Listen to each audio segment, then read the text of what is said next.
He's immortal. Ooh. Wrong button, baby. Hey. Ooh. Pick 'em pie, big 'em Brian Petrie, giving out the lot. One is mortal, you know it won't miss. Gonna take a shot, dog lock, that's the underdog. Yeah, they in the hunt, send them home, let's KO or submission. Yeah, somebody done. Slime ball, yeah, that's the parlay. We gon' make it known. Pick 'em pie from MMA takes, yeah, let's get it going. Big Griff killing it always. Welcome to the MMA Takes podcast. The beautiful people in the chat. We got Trindaddy here. We got Paku MMA. We got Nick Cusantino. I don't know how to pronounce his name. That's a great last name though. Rube Baker, what's up? Now, if you're on the audio side, or excuse me, if you're on the video side, 96 RS here, Trindaddy here, baby. We got the crew. We got the crew. Timbo was supposed to be with us. We were supposed to be that Tres Amigos. Timbo being dad. He's got to be a dad. The most important job in the world is being a father. His little boy Cam is sick. He texted about an hour ago, said, I can't put this little guy down. I know, being a father myself, sick children are absolutely just, it breaks your heart. It's the worst thing in the world. You want to take everything they have and let you be sick. So shout out to Timbo. I love him. Hopefully he can maybe pop in the chat and give us some of his picks. I believe, if I could dig through the text chain, Christian, he had some takes last week after the fights ended last week about this week. I think he said Cheeto, thing about Tim though is he'll tell you right now, Cheeto's going to win, but come Saturday, he'll have 4 bets on Sean. So it's like, I don't know what he wants. I know he's not a sugar guy. I believe he picked Cheeto. I believe he picked Petr Yan. I don't want to give out the rest of his picks. Hopefully he pops some, but I got my man Christian here. That played be easy. What's up, my guy? We were talking about you wearing no hat, went hatless for the first time in a long time. What are you thinking, huh? What do you think? Yeah, just wanted people to see that I actually do have hair, or maybe it's a toupee, one of the two, but that I got it. As for Timbo, that shit's hilarious because last week, when you're like, Timbo, I'm confused.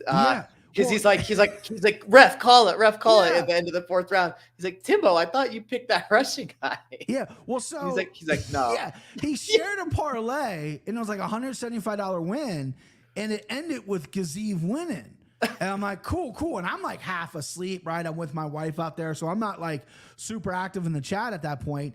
And all of a sudden, I look at the chat, and he's call the fight, Rafael. Yeah, whoa, fuck you, Gaziv. Let's go, Rosenstrike. I'm like, whoa, bro, you had a parlay, and he's like, no.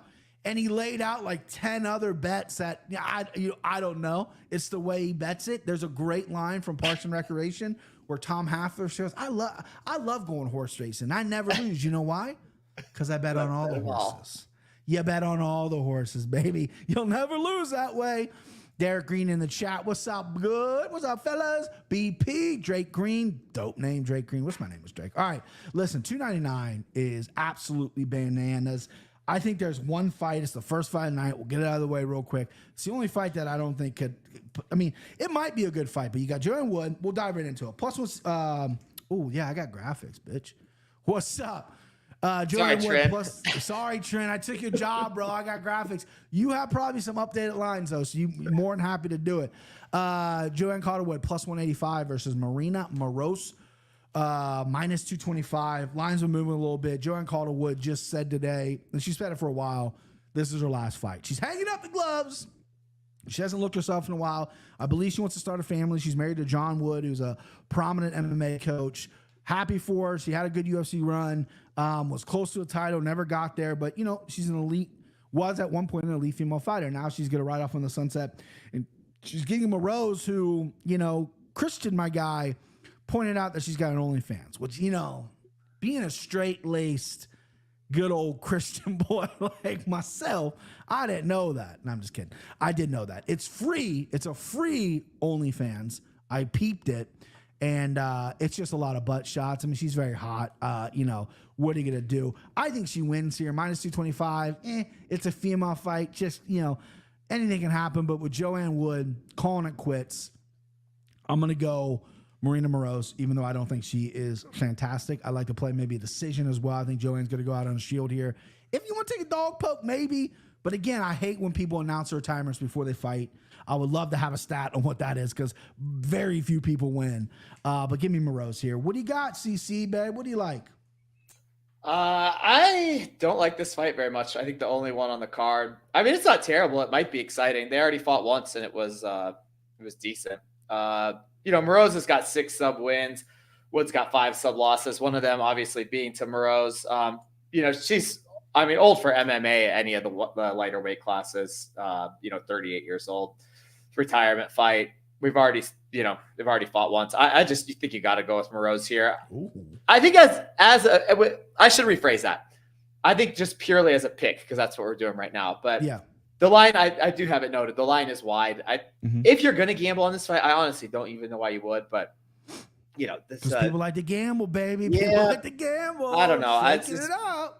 Finish up your food, finish up your cooking, finish up your food. This is what you call it, a bowl of spaghetti fight. Bowl of spaghetti fight. Yeah. I'm going to take Moros here, despite her being minus 200. And even in our game, you should probably take the dog. But I just don't have any interest in it. Barely looked at it. You got a person that gets subs versus a person that gets subs. So I'll go with that. There you go. All right, let's move on. CJ Vergara plus 425, I believe, versus Asus. Hold on. How do you say this, Christian? Almabayev.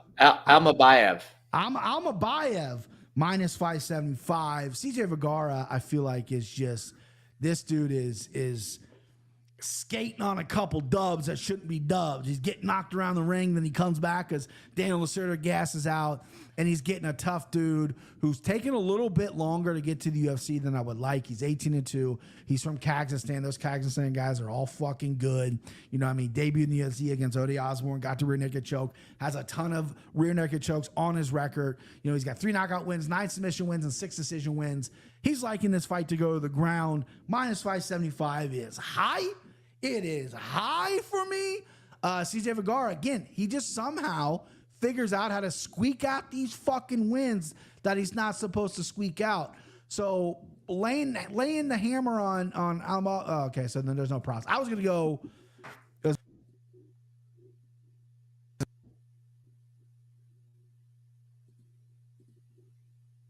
Did I get muted there for a second there?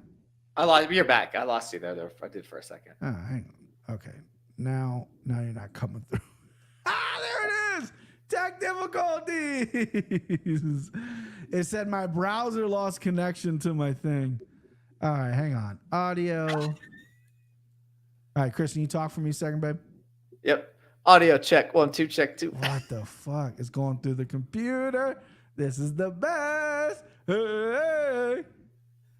Yeah, I don't.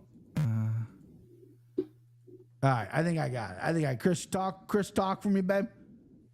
Hick check 1, 2. Hick check 1, 2. Can I get a redneck check? I'm going with the fucking overpriced Kazakhstan here. We had to go one show without with some technical difficulties, baby.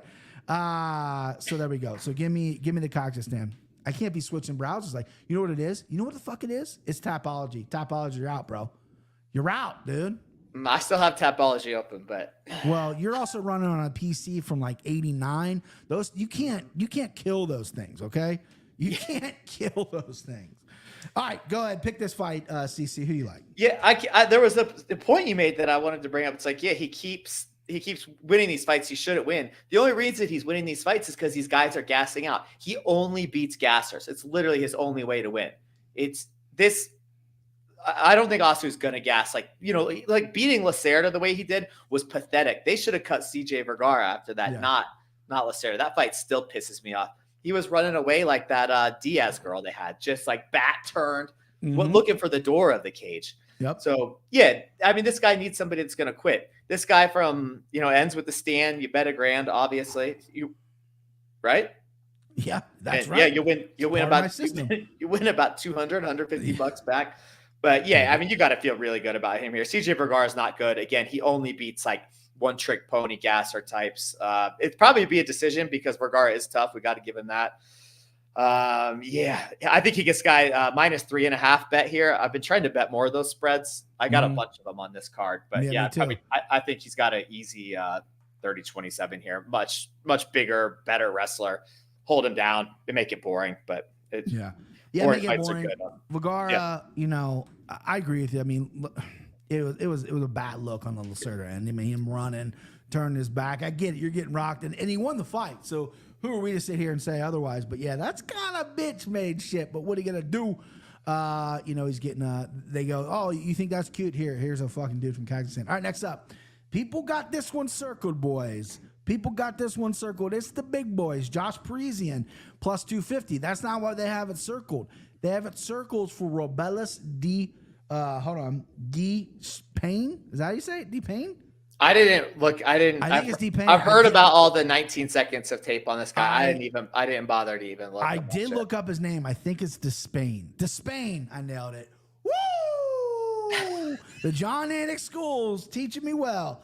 So Despaigne is 6'7", has the longest reach in the UFC now. He trumps John Jones, 87 inches. I've heard 86. Don't know what the number is, but it's bigger than 84.5, which was John Jones' record. Dude's an absolute monster of a guy. I believe he's an Olympic Taekwondo. Don't know if he's a medalist or not. Bronze, he's got bronze medalist. Due to yeah, it's kind of like in like a weird like DQ steroid. Like it's like, oh, you get it a couple years later. Oh, gotcha. He's a big boy. He's a big old boy with some big old power. If you look at tape on him though, it's wild, right? It's really unrefined. It's wild. What's his ground game like? What's anything like? He's marketable. He's got a look. He's big as fucking shit. And then you give him old dopey Josh Parisian. Oh, Josh Parisian walking in there. Oh, my good old guy, Josh Parisian. Josh Parisian is going to get his fucking head knocked off round one, right? But if he survives round one, that's where this get interesting, huh? Despaigne? Can this man, go 2, 3, 4 rounds? It doesn't matter if he goes 4 rounds. Can he go 2 or 3? I don't know. Josh Parisian barely can, but at least we've seen it. And Parisian at least is pretty tough. He's durable. So does this guy have the goods? I don't know. I always bet that the guy has the goods because that's better for MMA. This monster coming to the heavyweight division for the UFC, that's good for the sport of MMA. That's good for the heavyweight division. So I'm going to go Robelis Despaigne here, minus 350. A little high for a debutante and a little high for heavyweights. I'm going to let the heavyweight whisperer, the skinny guy to my left here, tell you who's going to win this fight. But I like Robelis Despaigne, and I'm going to be rooting for him because, we need these big boys bringing some noise, babe. I only see a skinny. I'm almost a middleweight. Towards the end of the day. Almost. Okay, how tall are you, Christian? 5'9". 5'9", and you're one. Well, probably like I've been weighing around 180. I'm down a few. Okay. So I'm 6 inches. 5'9", 5'10", 5'11", 6 foot. So I'm 5 inches taller than you, and I outweigh you by 100 pounds. So, buddy, you're skinny compared to old boy. You know what I mean? So, how do you see this fight? Because I can see people running the window to fade this fucking guy who's only fought for 19 seconds with 4 knockouts. I can see people fading him. Somebody in the chat already said it, and I've been just thinking about Derek Green right there, and he was the under 60 seconds. I think there was some talk. That's nice. I mean, nice. He's like on the tapes. He's already proven. That's what I do with Bo Nickel. I bet the first minute and then the second minute. It's proven to be just such an easy bet. I got a little different take on this one though. Okay. Can you see the screen here? Skull at time, hair bet. Oh, yeah, on this one? Not on this one.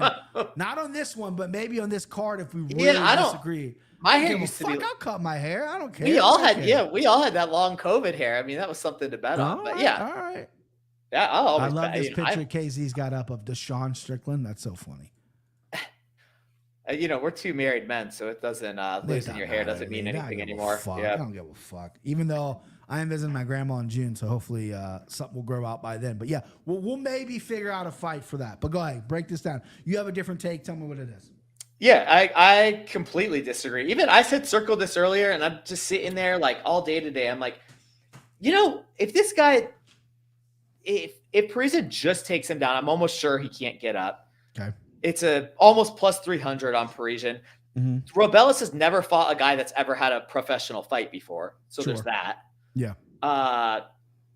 So I think I'm going to bet it 2 ways. I'm going to bet it Robelis minute 1, Robelis minute 2, and then Josh Parisian over a half a round. Okay. So those are the ways that's for actual betting. But in terms of a pick, give me Parisian on this. Like, okay. I mean, he is a heavy bag. He doesn't have good. I mean, he doesn't even really have a good chin, so you can't call him a heavy bag. Mm-hmm. Doesn't have good takedowns. I don't really know what he does well. I mean, he's kind of mobile for a heavyweight, but moves a little well. He's got 15 minutes worth of gas in him, and I'm sure Robelis doesn't. I mean, those popcorn muscles, 6'7", like you're gonna gas out quick. Mm-hmm. He's probably got a big old heart like Stefan Struve does, not in the charitable way, in the actual size. So yeah. I'm going to take a shot on Parisian here. I know it sounds pretty ridiculous. It doesn't. I bet. Do it. I bet come walkouts, when this guy Robelis walks out, I don't know if people will be watching this early in the card, but people are going to be, oh, this guy. When they see that Tubble Lard over there, Parisian, and then they see Robelis Despaigne. Despaigne. Yeah, I mean, listen, I knew you were going to go that way. You're a little rat fuck like that. You're going to go the underdog heavyweight route. I smelled it from a mile away. I just want I'm not going to challenge you. I'm not going to do a separate bet on this because we haven't seen much of the kid yet. And what I have seen has been pretty wild. I think Parisian is not very good. But again, he's in the UFC because he's pretty tough. That's it. Like, he's pretty tough.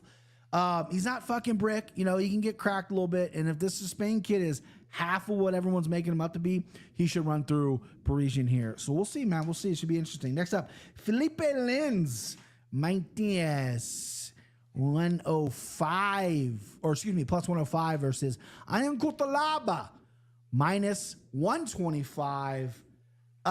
Don't love this fight, if I'm being completely honest with you. Cutelaba's trying to turn his career around. You look at Filipe Lins' fucking topology, it is just cancel fight after cancel fight after cancel fight.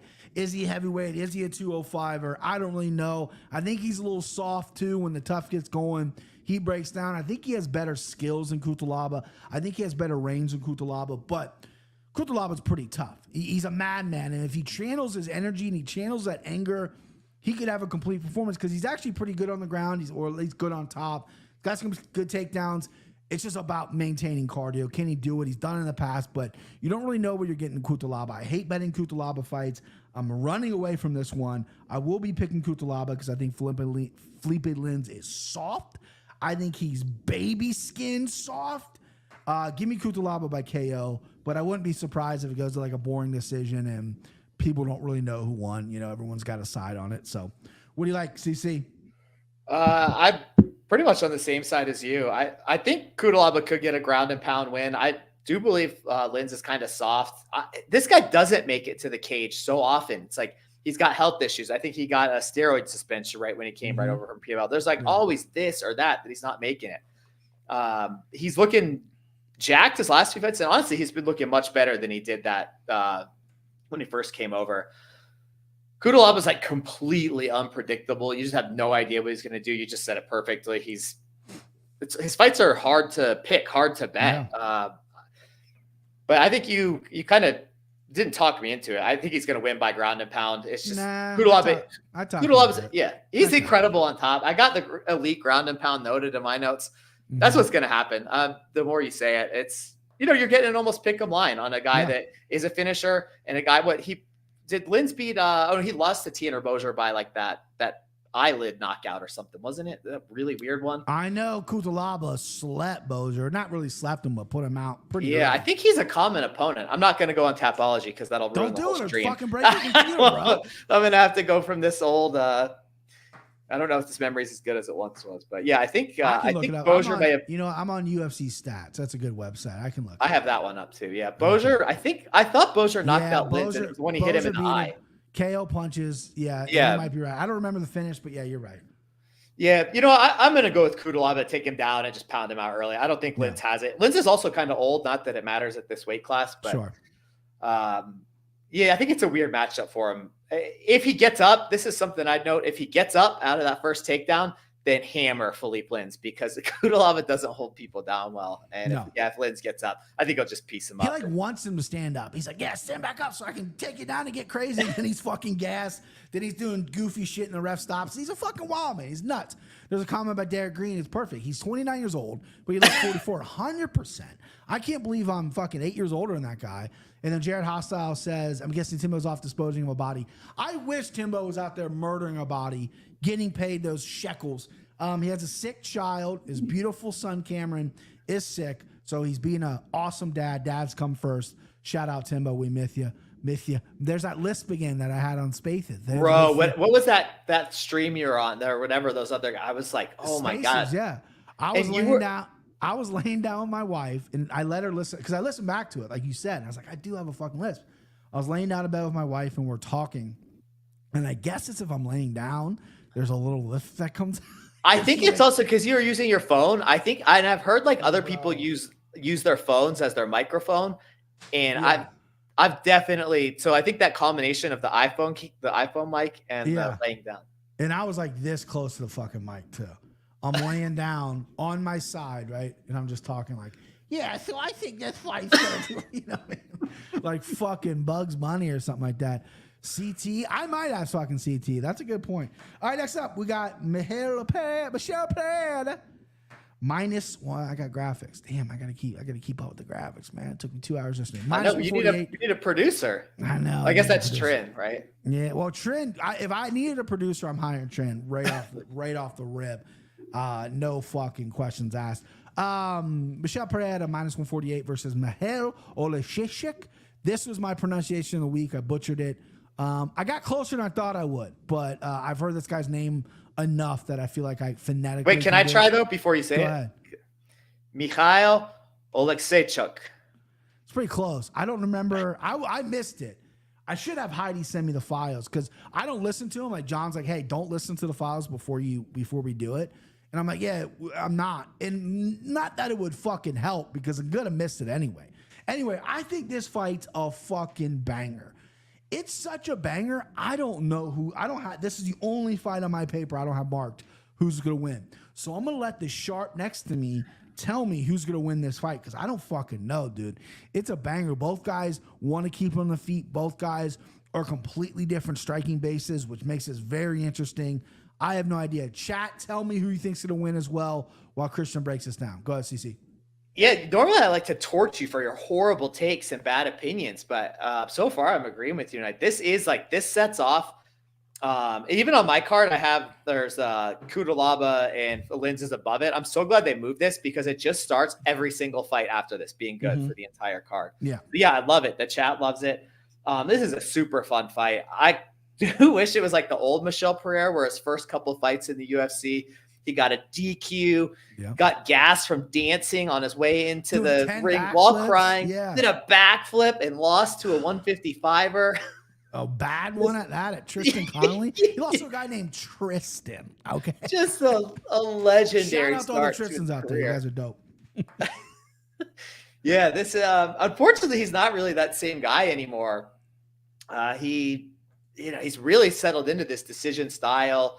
And it's winning in fights, which really in the end it's all that matters. He'll do his capoeira. Like, yeah, every once in a while, he'll jump off the cage and whatnot. I think in this fight, though, he's really going to need the fight to be at distance because Oleksiejczuk is a banger. That guy he's not scared. He'll get in there with anybody. It kind of reminds me of Della Maddalena, like later in the card. Just a dude that's willing to get in there and bust off huge combinations, like regardless of what's going to come back, like whether it's grappling, whether it's like some sort of punches. I don't think that Pereira is going to be able to keep the fight at that distance that he needs. That's his style now, unless he wants to prove me wrong and he's going to go back to doing some sort of crazy shit. He just hasn't done it in a long time. I think Oleksiejczuk gets in there. He's got super fast hands. He's going to get in there. Good chin.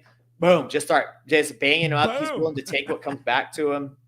I think one of the weirdest things about this is you got a former 205er and a former 170er, and the 170er is going to look like the 205er, and the 205er is going to look like the 170er. Super fun fight, like in every way. Just those weird size dynamics coming into it. Oleksiejczuk's only fought bigger guys. Pereira's only fought smaller guys. And you have these two guys that are 100% going to meet in the middle, I would assume. Oleksiejczuk doesn't have boring fights. So, yeah, they're going to meet in the middle. I just think that pressure is going to be too much for Pereira. Tell me I'm wrong. Yeah, I'm going to go opposite. I'm going to go Pereira. I was leaning Pereira all week. Listen, Oleksiejczuk is since he's gone down to 70, cardio's been cleaned up. His boxing is beautiful. Those body shots. I mean, go watch John Vellante, who's not a small guy at 205, get crumpled by a body shot. And Oleksiejczuk, he wasn't a big 205. He's not a big 85. He's not a big 70, right? He's, you know what I mean? He's like a good size 70. He's not even a big 70. Like, this dude, though, has power. He's had power at 205, 85, and now 170. Pereira, though, is going to be the bigger guy. I think Pereira has a little bit of, I'm going to maybe want to wrestle a little bit in this fight as well. Oleksiejczuk has a problem getting taken down. However, he's been ironing that out. I can understand why this line's so close. I really don't have the best read on this fight. I'm going to pick Pereira. I'll go opposite you. It's not a bet fight for me. I'm going to take Pereira in the over 1.5. That's what I'm kind of leaning. That's plus 120. That's a great play right there. But man, yeah, Pereira, though, I hope he comes out old school and gets funky, right? Because he wants to stay at distance and throw crazy kicks. Oleksiejczuk wants to come in, get in that pocket, throw some hands, some clean boxing. They both are incredible durable. Michel Pereira's got a phenomenal chin, and so does Oleksiejczuk, considering the shots he took at 205. I think it's going to come down to cardio and grappling. I think Pereira is going to grapple a little bit. I want to see how Oleksiejczuk handles that grappling. And Oleksiejczuk also has faded in the past. 170 is obviously helping with that because he has to do cardio to get to 170. And Pereira's had some cardio issues as well. He seemed to be cleaning them up. But as he's cleaning them up, he's also gotten a lot boring. Doesn't throw a ton of strikes. But I'm going to go Pereira. I think he just has a little bit more to win here. A little bit more skills to win this fight with the grappling and whatnot. But, man, it's a tough fight to pick. I'm going to go Pereira. I'll make it official. I like Trin's pick, though. Pereira in the over 1.5. I don't see a finish happening because both guys are fucking tough. We got here. Big up, guys. Good luck this week. I'm springing DP in the round 3-4. I don't give a fuck. Louisiana stand up. Louisiana stand up. Inside the distance, no action, plus 110. That's not bad, Paco MMA. That's not bad. And I'm late again, but I made it. Justin, love you, bro. He's always here. Plus money. What's up? Trend. Cheers, brother. Brother Max. Brother Max. All right, next up, fight I'm excited about, man. This is where we start getting to the meat and potatoes. This is when you start getting to a couple appetizers, very good appetizers, blooming onions. Now we're starting to get to the main course here. Pedro Munhoz, plus 185 versus Killer Kyler Phillips. This dude, minus 225. A guy I like. Kyler Phillips, who bangs every chick in the world, guarantee it. Look at the picture of the guy. The long hair, the olive skin, this dude fucks. I had guys that I grew up with that looked similar to this guy that didn't have long hair. They were short, they were tan, they had a beard early in life, and they fuck. I can only imagine Kyler, Surfer Kyler, semi-famous fighter, dudes out there fucking. But man, you're hanging plus money on Pedro Munhoz to me. After this guy's fucking who he's fought, yeah, he doesn't look good. He didn't look good against a couple, but this dude is a tough out for anyone. And Kyler hasn't proven to go 3 flawless rounds. He's not going to take down Pedro. He's going to try to stand up with him. His boxing is getting better, but Pedro's boxing's great. Pedro's chin is phenomenal. I haven't seen that toughness in Kyler. He's got great wins. Got a win over Song Yadong. He's on a 2-fight win streak or 3-fight win streak, I believe. Kyler's look good, but there's times where he slows down and doesn't look himself. And this is a big step up, in my opinion, in competition, considering Pedro has literally fought fucking everybody. The guys that are fighting for the title, yeah, he's fought both of them, right? The guys who fought for the title before that, yeah, he fought both of them. So my pick is Pedro Munhoz. But that's not all.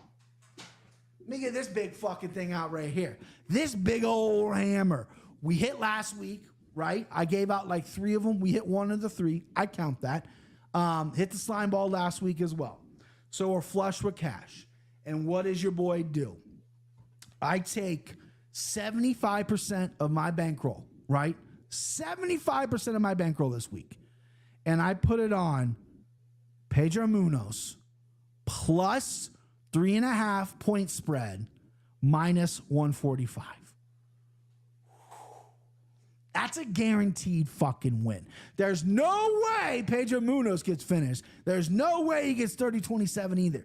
Pedro Munhoz is a dog in there. Will he win the fight? I hope so, because I'm going to bet on my plus 185. But he's definitely going to put up a fight. And plus 3.5 at minus 145, that should be minus 315. That should be way higher. That's crazy. I just stole something from DraftKings Sportsbook, and I'm not looking back. Green Hammer, baby! Christian, take it away while I handle this beast, bitch. Take it away, man. A-grade breakdown. Almost A+. Oh, I need that A+. Shout out to the audio listeners who, when Brian said, let me pull this thing out. And I wonder what they were thinking during that, because I was on a different screen and I was thinking of something different than the green camera. Kristen, have I ever pulled my dick out before, bro? I don't know. I'm an audio guy normally. Okay. Yeah. I assure you my penis has never been on this program. Okay. Well, I'll have to go back and watch I'll have to check the tapes. That was a great breakdown. This is a fight that I had struggled with too. There's always a few per week you struggle to go back and forth, or you're like, I could give you reasons why this guy will win or that guy will win. And I had that with this one. Pedro Munhoz has fought everybody that matters, and he's fought them all close. Win or lose. Unfortunately, a lot of times those fights end up being lose, which is the concern I have with this fight. Sure. I kind of looked at the losses more, and it seems like his losses are against guys that are like quick, fast, like just real dynamic, move side to side, in and out quickly. His age is obviously a concern. It's that's the last few weeks we've been noticing. I'm older than every single person on this card, so it's hard for me to judge age. But man, 37 years and the fights that Pedro Munhoz has had, that's a lot. The thing about Kyler Murray, and this is a shout out to the old soundboard, ain't got no gas in it. This guy, he's out there throwing these, even like Street Fighter type these kicks, like jumping, flying, like spinning kicks. I don't even know why he does it, but he always does it. Yeah. Dynamic striking, dynamic grappling. We are the post-USADA era. I like how you say dynamic. It's almost very Chicago-y. Dynamic striking from the Chicago Bears. Dynamic. I like how you say it, bro. You're the one that lives in the Midwest. I have a very Midwest accent, but you're with the dynamic, the Chicago Bears. Go Bears. All right, go ahead. So I even have it in my notes. He's gonna slow down and fade late. It's what Kyler Murray does. Mm-hmm. Wait. I always mix up Kyler Murray and Kyler Phillips. Fuck, I've been doing that ever. Yeah. I can tell you what. Yeah, Kyler Murray has way more money than Kyler Phillips. Kyler Phillips has fucked way more chicks. That's a guarantee. Whew. That's a good question. I have to make a poll on that one. He's gonna fade late, but I think Kyler Phillips is gonna win the first 2 rounds. I'm almost sure of it. He's gonna win the first round guaranteed. Pedro Munhoz, I don't think his output is gonna be there. If he can land all of his leg kicks, it might slow him down a bit. But I think that Kyler wins the first 2 and hangs on in the third, or not even hangs on. Just I don't think this is going to decision no matter what. So I love your breakdown. I think if you're a guy that bets the lines versus just you're picking the fights and picking winners, then it's Pedro Munhoz all day. But for me, I'm gonna go with Kyler. Wow, I already marked you down for fucking Pedro, bro. I thought you were all right. Fine, we're against each other, dude. Fine, go against me, bro. Whatever. I don't fucking care. I didn't. I was so busy looking at my notes and thinking in my head. I didn't see the chat, but I looked at a lot of people had a lot of opinions on that one. Yeah, they all said I did a great fucking job. They said it was such a good breakdown. You're so cool. And that's a great line. And Christian needs to fucking step it up. That's what basically the chat said. All right, next up, Mateusz. This was a pronunciation week I got fucking wrong too. It's a Mateusz Gamrot minus 440 versus Rafael dos Anjos, which I don't get wrong. I say that better than he says it. Rafael dos Anjos. RDA plus 320. I'm gonna go first. I'm gonna go quick. I like this fight. RDA needs to learn how to say no. Gamrot is too much for him at this point in his career. He got taken down 8 fucking times by Vicente Luque. That's way too many. Gamrot doesn't stop. doesn't get tired. He's coming off a knockout win. His hands are getting better, and he's tough himself. He can take a fucking shot. He's going to grapple fuck RDA here. I like the over, which I think is to the moon at this point. Way too high.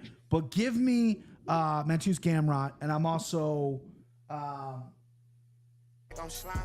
that's the first one. Slimed up. Slime forever. Mateusz Gamrot is going to be in the slime ball parlay. I know it's high, but man, I don't see a more fucking mortal lock on this card.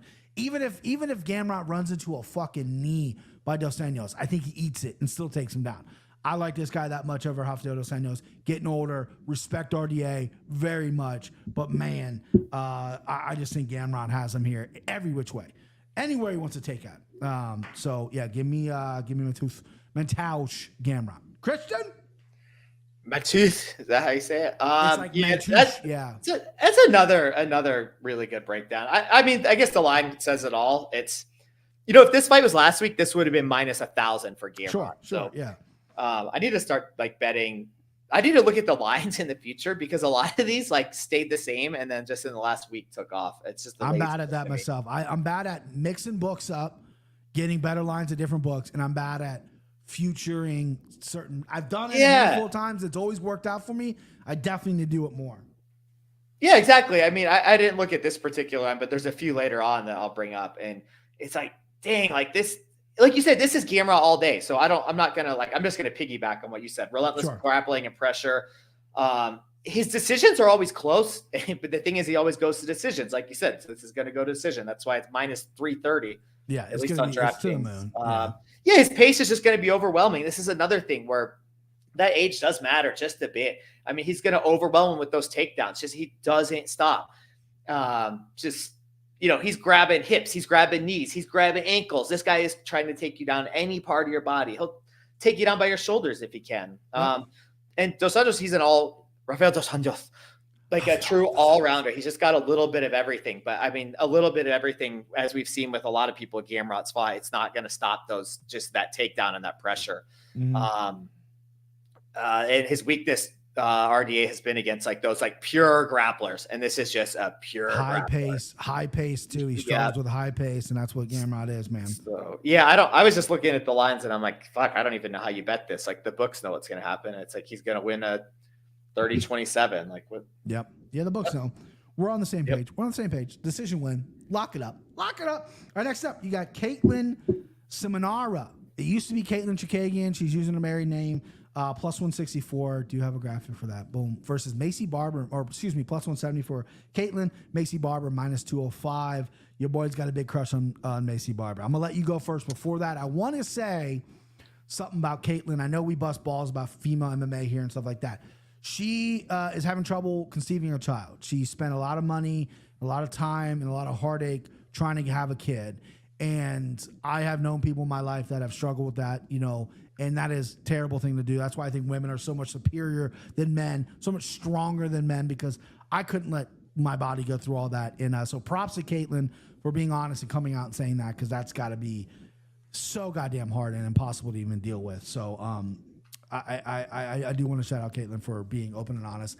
I appreciate that. I like the open and honesty here. But Macy's gonna win. You know what I mean? I'm going Macy Barber here. I think she dominates. I think she looks really good here. I don't think she finishes. I think she gets. She looks really good, and she's gonna match the volume. And Macy Barber, the girl everyone wrote off after the Roxanne fight, after the knee injury, after coming back too soon, on a 5-fight win streak now, starting to find a groove. I like Macy Barber a lot here. Christian? Yeah, I'm gonna disagree with the take. I like you said about Simonara. Yeah, I do feel it's. Trust me, it's not like college when you want to try and have a baby. It's not like where you can just put it in and a baby comes out that you don't want. It's that challenge is real, and she's not the only person out there dealing with that. But yeah, as for the fight, much better striking on the. It's so hard for her name switching is going to be so difficult. On the Caitlin side, much better striking, much longer, really good at distance. I mean, she has been forever. Got those kiosks keeping people away, and they score as strikes on the judges' scorecards. She's made a career of taking these ups.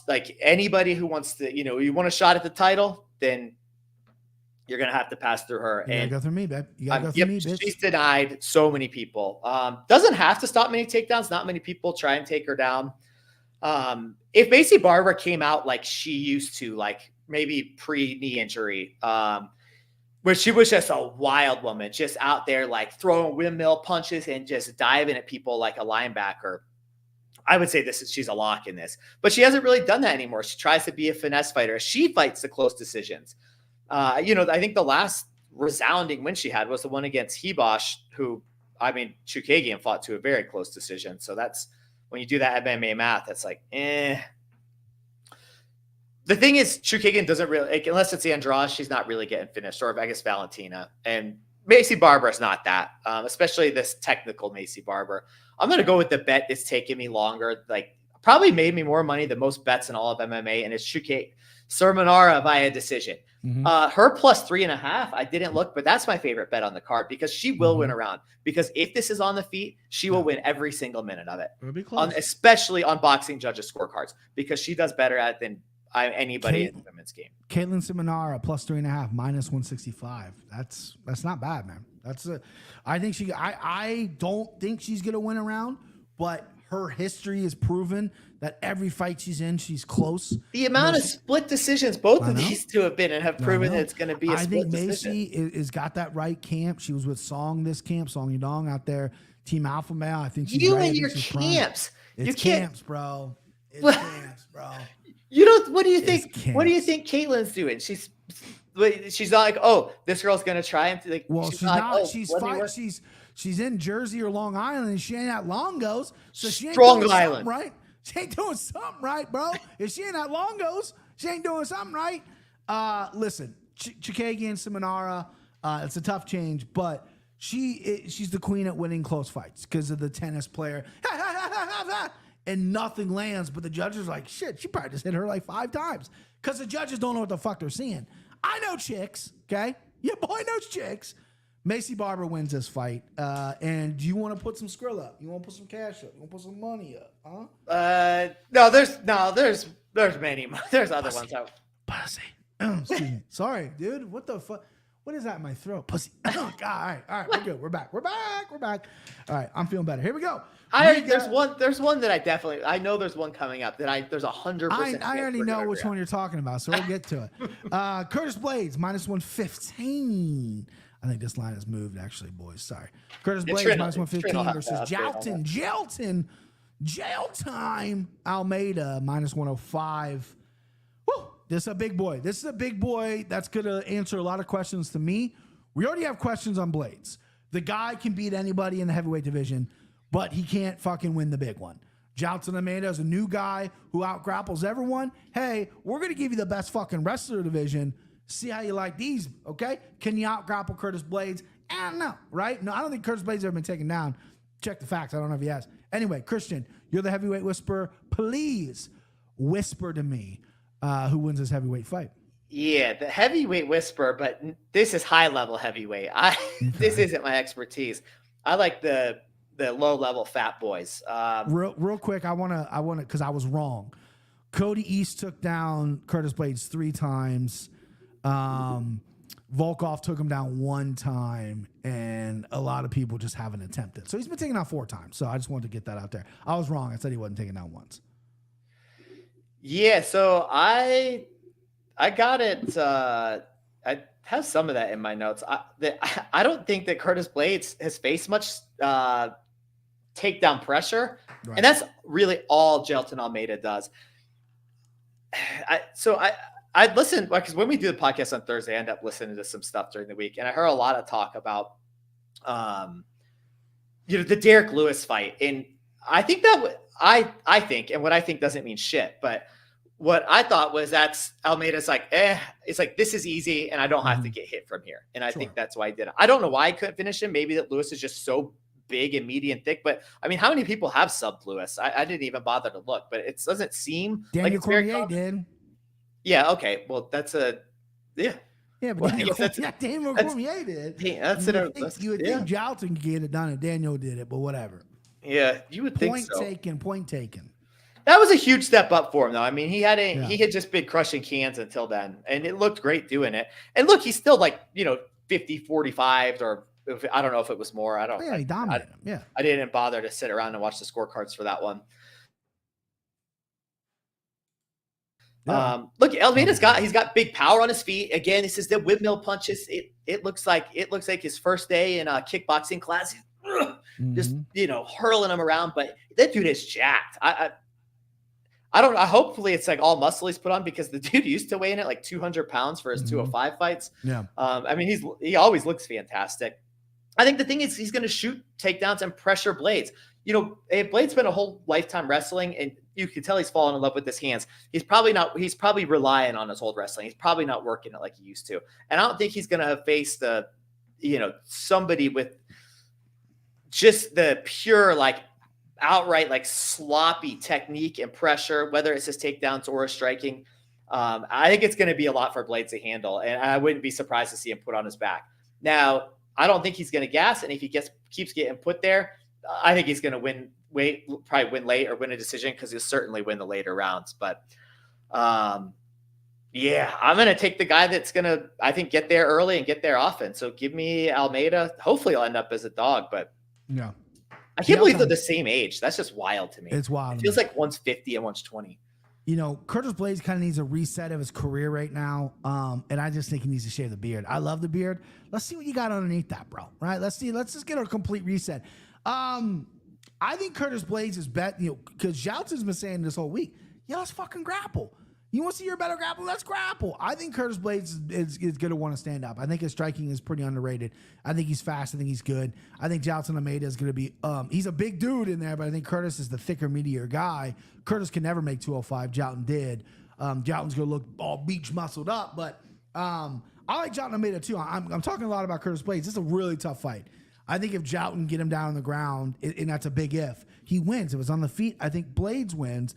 Jailton could surprise me. He's made a ton of mistakes in his UFC career.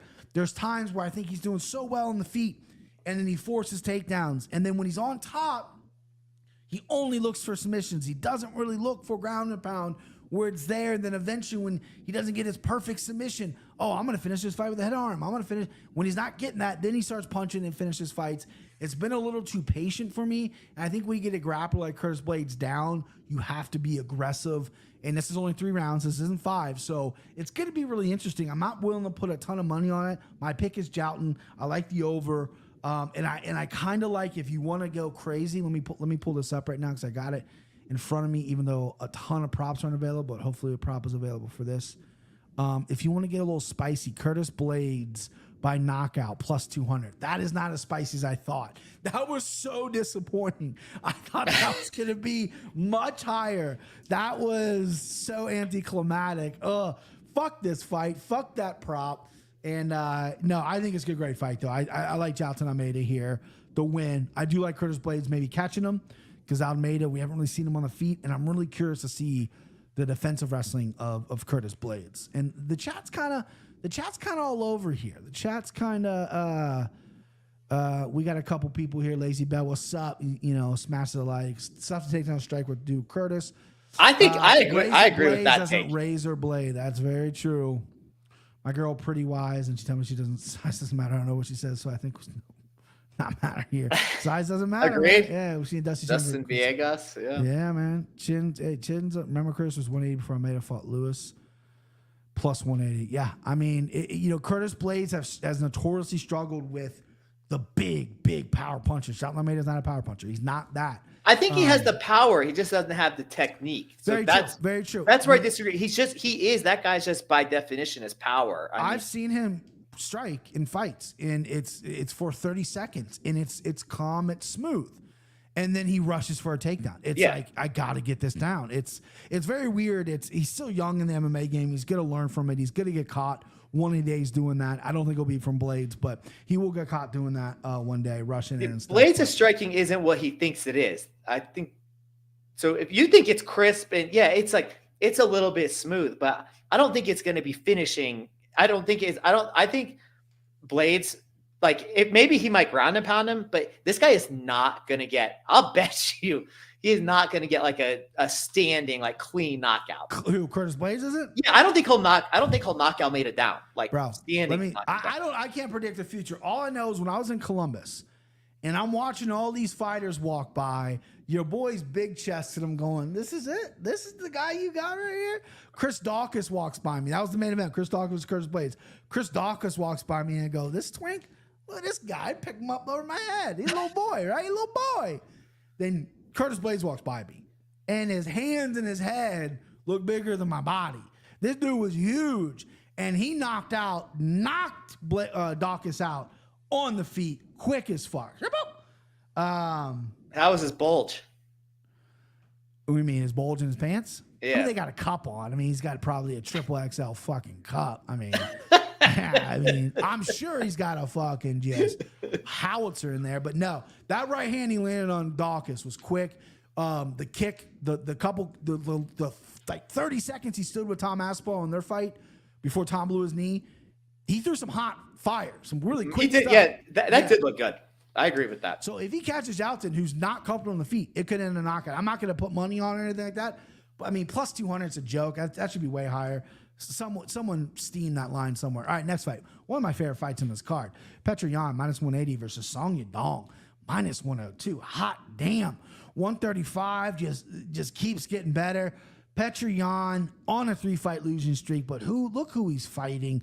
Song Yadong's a guy who was his up-and-comer, then he dropped a few fights. Now he's finally in like that groove and that prime, and he's looked phenomenal. I mean, I was heavy on Ricky Simone when he fought Song. I'm like, Simone's just going to take him down whenever he wants. No, dude, Song fucking butchered Simone.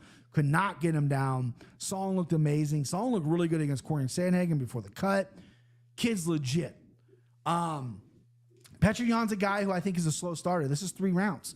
And I said this in the Anakin Florian, and it's so true. Like when you take a test and you have 5 C's in a row and you're on the question and you're so positive that the question is C, you're like, but there's no way they're putting 6 C's in a row. I got to mix up my answer here. That's how I feel like with Yan. There's no way this guy loses 4 in a row. He's too fucking good, but I think he does here. I like Song Yadong. I like everything he's saying. He dyed his fucking hair blonde. He looks sick at the press conference. He looks confident. His English is getting really good. If Petr Yan wants to grapple, he's not going to be able to take Song down. Petr Yan is very good on the feet. He's calculated. He's precise, but he just doesn't get going until later in the rounds, and Song's cardio is through the roof. His power's there. His chin's there. He's been in there with some really good guys. This is going to split a lot of people. I know a lot of people like Petr Yan. He seems very confident. He's took some time off. You know he's sharpened the skills. He's been training the whole time he's been away. But I like Song Yadong here, man. I don't think we'll get a finish. I'll be shocked if he gets a finish. But I like Song by decision. And this is a fight that I'm going to put some hefty shekels on, too. Almost made it to the slime ball. It did not quite make it there. Christian. Dang. I love when there's when you're that confident. I mean, just not just you, but me. When you're that confident in a dog, like, because what Song's plus 105 right now, and plus 105. Okay. Yeah, it's that's on DraftKings. You probably have FanDuel. It's like plus 150 because you know how DraftKings is. It's true. But man, your breakdowns are good tonight. Well, I really, hang on. David M says my pronunciation of Petr is rough. I thought that's his name, Petr Yan. I think it's like Piotr. Piotr? Okay, then yeah, I'm butchering it. All right, Piotr Yan. All right, sorry, David M. I'm butchering it. But I don't know either. I mean, it's wild. You can watch all these fights and hear you're friends with Johnny and Nick. We can watch them talk on TV all the time, and we still can't pronounce these names. Dude, right. Names are tough for me. Like, if I have your name in my head, like if I'm like I've met people like, hey, my name's so and so. Cool. 5 minutes later, I don't know their name at all, right? But if your name's in my head, I won't forget it. Now, pronouncing things are completely different. I can't pronounce anybody's name, right? My best friends, I have 2 of the best friends in the entire world, right? One's last name is Smith and one's last name is Campbell. I can't fuck that up. There's a reason those are my friends. But yeah, no, I hear a lot of people say, at least I don't say Peter. A lot of people say Petr Yan. At least I was trying to throw some spin on it. But yeah, I think you're right. I think it's, would you say Petra? Piotr. Fuck, I was saying Petra. Fuck me. Go ahead. Yeah. I mean, it's whatever. People know you're it's whatever. Yeah. It's part of the charm is your pronunciation. It's been like that for, I don't know, people, not everybody's been around for like almost from the beginning. So they don't know. It's just always been like that. Always. People think it's a bit. Like they think it's because it used to be Cody that did the pronunciation of the week. Mm-hmm. And then John, when I was doing my breakdown, John would be like, wait, how do you pronounce that fucking name? And then he was like, I got to throw this guy on there because this is ridiculous. All right. Sorry. Go ahead. Oh, all right. Fight Talk Only is going to have me. I like to do those breakdowns. Yeah. Those Twitter I'm breakdowns. going to see you live. Be Mother's Day. It's easy. I'm going to tag you this week in community. Woo, Yeah. I haven't done one of those in a couple months. Yeah. Fight Talk Only is a really good dude. I'll tag you so it gets a little more traction. There you go, bro. Yeah, so this fight's, just like most of the fights on this card, again, I'm stingy with my grades. I've been given a lot of positive grades tonight. So, yes, good stuff. Thing about Jan, was that your original take, that thing about like the ACTs or whatever, and like the C, it can't be another. It's like you get a Scantron test. Yeah, that was like your original thought. Yeah. That's incredible. I hadn't even thought about it like that. And it's like, man, like, I bet this is my most money I've ever lost on any fighter is Jan. It's not even close. And I'm just like going right back to the well again this time. I'm like, well, yeah, this is why I could win this. And, I guess I find reasons to justify picking that. It's like he definitely beat O'Malley. I thought Aljamain won that fight, but it seems like it's like a 50-50 toss. The second fight, a lot of people think that Aljamain didn't win. I would disagree, but these fights are close, and a lot of us think he's winning with these horrible judges. You never know what to expect. And again, this is a fight between two, especially Song, a very powerful guy. Mm-hmm. This is going to be a back and forth war between these two. Man, it's such a great fight. I think Jan just has a little more tools. Song is more of like a power puncher. I think, you are going to see like him snap Jan's head back, but Jan or Song does, I think he shows like a lot more damage. Like you see when he gets hit, he's one of those guys that just, he swells up, like what happened with Sandhagen. Mm-hmm. He didn't look hurt at all. This guy can take anything, but his face was fucked up. He's got that Diaz scar tissue thing going on. And maybe that's it because he's actually 40 and he's been fighting since he was 15. So this guy's had 500 fights. Yeah, we don't know how old he actually is. I think Jan's going to I think he's going to win more of the minute. He's going to win more of those boxing exchanges. It's going to be hella close though. Yeah. You could, another plus 3.5. I don't even know that, but it's probably the same as the regular line. You're not going to get much on it. Yeah, I also think Jan's got the takedown advantage. I know you and your camp thing because Song trains with Uriah Faber. He's primed for the takedown. Got his wrestling shoes on and everything. I don't believe much in that bullshit, but Song doesn't take anybody down anyway. So give me the guy with more tools in the belt. The guy I've lost more money on than any other fighter in the UFC. And let me go back to the well, the 0-4 well. And let me take you hear that, ladies and gentlemen? You hear that, ladies and gentlemen? Christian Costello is betting and picking Petr Yan or Petr Yan. So load up the boats and send them in, baby, because Song Yunong is going to win the fight. He just cursed Petr Yan. Petr, whatever. And by the way, I tagged BP before, but never no luck. Understandable, though, but I appreciate everything y'all do. Okay, so that is completely on me. Fight Talk Only. You tag me. You tag Christian. Retweet, comment, whatever. I am sorry. I must have missed it the last time you did it, or, I'm just a real piece of shit. But I do see the community things that he posts. Like, he does a nice little graphic with everyone's. You just fill out like 160 character breakdown. He makes these cool graphics. It's great. Yeah, no, he's fantastic. So I apologize for that if I big timed you one time. Anyway, I got Song, you got Petr. Man, I can't wait to fucking take that money. Next up, here we go. I already know what side you're going to take here. Don't have to do it. Gilbert Burns. Let me pull up. Yeah. Gilbert Burns plus 136 versus Jack Della, Maddalena. 3-name Jackie 3D. Love this guy. He is minus 162. I had to stare down today at the press conference. I thought Jack would be a little bit bigger. He is a thick guy, but Gilbert wasn't as small as I thought he'd be next to him. Unlike fucking Benoit Saint-Denis, he dwarfed Dustin Poirier. That size difference was crazy. Really? I didn't see that. We'll get to that, dude. He looked massive compared to Poirier. It was wild. I thought maybe you'd see a little bit of the same here, but not so much. Gilbert Burns is a thick boy. Here's my breakdown. I know you're going to go opposite me. I'm taking Jack. I've been on Jack since day one. I think this kid's great, right? He cut weight twice and fought Basil, looked like an idiot, fought like an idiot, jumped into a couple grappling exchanges he had no business being in. People thought he lost the fight. I understand that. Rebounds, fights Kevin Holland, very tricky fight. I thought he beat Kevin Holland handily. It was a split decision. I thought he won, wasn't his best performance. Then he could go over Burns. He's going to be 38 and sometime this year, April or July, something coming up. He's going to be 38 soon, coming off a shoulder injury. And when he fights strikers, all he wants to do is grapple. You look at the Wonderboy fight, you look at the Hormozfeld fight. He gets you down, he smothers you on top. He has very good jiu-jitsu, but most of the time, if you're prepared for it, you're going to defend those spots, like Wonderboy did, like Jorge did. Jackie D, three-name Jack, this guy clearly is with a smart camp. Scrappy MMA, they're an up-and-coming camp in Australia. They're phenomenal. They got a couple guys coming from there. You know, he's all the way in Perth, the fucking West Coast, which is like the other side of the goddamn world.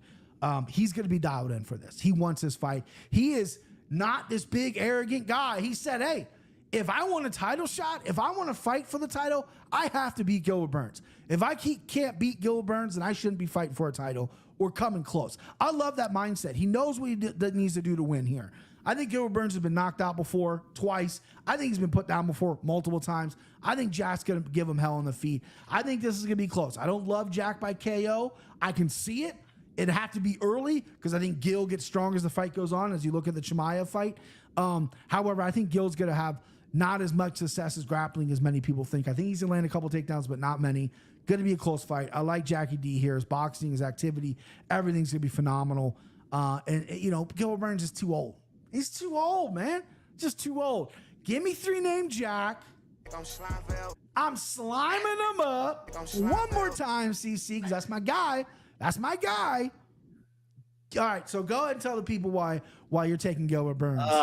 D- grade. My God. You know what? You would go to the plastic surgeon with a picture of Jack Della Maddalena and say, give me this nose. That's how much you love him. Hey, let me tell you something. I don't know if I could do that because my nose is perfect. Believe it or not, dude, I used to have a huge bump on my nose because I got hit with a baseball and my nose broke. But then I had like sinus surgery when I was like 15 and it fixed the bump. Yeah, Molly, she broke her nose recently. She's got a big old bump on it now. So she broke her nose recently? Yeah, I think on Christmas. Yeah. What did you do? Did you hit her? No, I shouldn't say that. That's not funny. I haven't sparring before, but right. No, what happened though? She's banging on something? No, she just fell out. Yeah, just slipped and fell, and boom. We had a little too much eggnog, and I have slipped and fallen on my face multiple times, and I've had loose teeth and some sore noses, but never a broken nose. Yeah, she felt like her whole all of her weight just boom right on the crown of her nose. Yeah, when we go to MMA, she has one of those Rip Hamilton. Yeah, Rip Hamilton classic. Yeah, of course. Yeah, she rocks that even if I didn't have a nose problem. That's fucking dope. All right, tell the people why Gilbert Burns is going to win. I'm going to say. Okay, so that's so funny because you're like, if Jack wins by KO, it only happens early. I'm like a finish one way or other. It's funny to look at your my notes and then see what you say, but I think he can only win by KO late because he's going to get fucked early. He's going to be getting. I don't know if he's going to survive what happens early because he is going to get taken down early. I know that Basel Hafez is a better wrestler than Gilbert Burns is, just a better pure wrestler. But Gilbert Burns is going to get an opportunity out. Yeah, way better. He's going to get an opportunity. Bigger, bigger. Yeah. Oh, but also a better wrestler. Sure. He's more of a specialist, but he's going to get a chance on the ground early. And man, Gilbert Burns is nasty. And I know that Jack has fought off a lot of submissions, but he spends a lot of time down there. And this is going to be the most dangerous guy he's ever seen on the ground. And Gilbert Burns has some hands early on too. Mm-hmm, so, sure. I mean, and Jack's willing to he doesn't have any defense or minimal defense. So I think Gilbert Burns is live as fuck early on. Absolutely. And this is a number. I'm not disagreeing with that. Yeah. This is a number that keeps on growing. And if Gilbert Burns decides to be smart, which, a lot of these fighters that we love don't always have the best game plans, he could control Jack and just stay on top and win around easy without gassing. So, I don't know what he's going to do, but he certainly has a ton of finishing potential. And man, at this number that it keeps on growing, I don't even know why. Give me Gilbert Burns all day. live for a submission, live for an early knockout. And yeah, Jack is live for a late knockout. It would surprise me one way or another. If Gilbert Burns looked gas, if he's humping and puffing after one, that's a good live betting spot. You could take it then. But man, I pre-fight, I'm going to take Gilbert Burns all day. Justin says the guy on the right looks like Jerry from Rick and Morty. I don't know who that is. I just pulled it up. I don't think you look like that guy. Oh, it's that cartoon. Yeah, I don't think you look like him. I think you look like Gardner Minshew a little bit. You got a lot of people that look like you. And I strongly disagree with everything you said. Gilbert Burns is an old dude that moved up to 70 because he couldn't make 55 anymore. He's good on the ground. His wrestling's okay, but he's running into the new breed, a buzzsaw. He's going to get chipped away here, baby. And, man, I think Jack Maddalena is going to have a career performance, and that's why I'm... Slime forever. He's slime forever, dude. You know what I mean? How dare you? The chat is so lit right now. I was just looking up at something. What's that? This is fun. The Rip Hamilton. Because when you're doing like a breakdown and you're looking in the camera, you don't get to see how hilarious some of these people The chat's are. great. The chat's the best. And now everyone's going off about the Jerry from Rick and Morty is an insult. So someone insulted you, bro. No, I don't. You I like you. So like, many people. Cut me with it. Yeah, you make a shot. Cut me with. Listen, you look like so many people. It's crazy. I didn't realize how Gardner Minshew. I saw him play a couple times. He was mic'd up. I'm like, damn, Christian kind of looks like Gardner Minshew. You get the Aaron Rodgers thing. You got the Michael Chiesa thing. I get Aaron Rodgers and Chiesa, the two. You get Chiesa a lot. I get nobody. You know, I get whenever there's like a fat country guy in American Idol. My Jelly Roll? No, not Jelly Roll. It was some other kid. I forget what his name was. My father-in-law, rest in peace. He texts my wife and goes, "Hey, y'all watch American Idol?" You get a country accent. And we're like, no, not really. He goes, "Man, there's this country guy on there that looks exactly like Brian. Were they twins or what?" So we turn it on to find out who he's talking about. And I'm just like, man, thanks, Jer. All right, here we go. Kevin Holland. This is a banger. I love this fight. I love that MVPs with the UFC. Kevin Holland minus 135 versus Michael Venom Page, also known as MVP, plus 114. I love MVP. I hate that he's 36, 37. He's coming in late. But from what I've seen of him during fight week and all the video packages, the UFC is hyping him up way better than what Bellator did. I think Bellator would just show highlights of him. They feed him cans, but they never really showed his personality. He's actually a pretty funny, cool guy. Him and Kevin Holland are getting along. He's doing all these things behind the scenes with the UFC. I've heard good things like people that work for the UFC saying, this guy's lovely. This guy's great. Smile on his face. He loves the fight. And he's explosive and he's interesting and he fights a wicked, weird way. His takedown defense is better than people give him credit for. His toughness is better than people give him credit for. He's the only guy to fight Mike Perry and bare knuckle and go to a decision and not quit. Every other champion that Mike Perry has fought. Luke Rockhold, 185 pounds, quit after round one. Eddie Alvarez, the Underground King, quit. Mike Perry's a different breed, and Michael Venom Page was hanging with them right then and there in a very close bare knuckle fight.